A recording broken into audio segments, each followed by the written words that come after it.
Why do 90% of tech issues drive us crazy? Let's tackle one right now: resetting your Chromecast remote.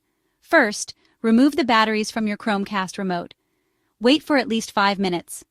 Now, while holding down the home button, reinsert the batteries.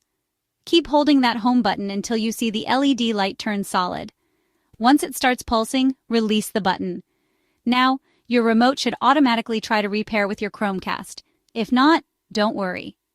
Press and hold the back and home buttons for about 3 seconds until the light pulses. Still having trouble? Try these tips.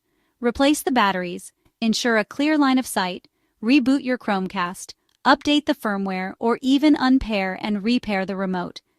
If all else fails, you might need to factory reset your Chromecast device. Just hold the button on the back until the LED turns solid white. And there you have it. Your Chromecast remote is reset and ready to go. Happy streaming.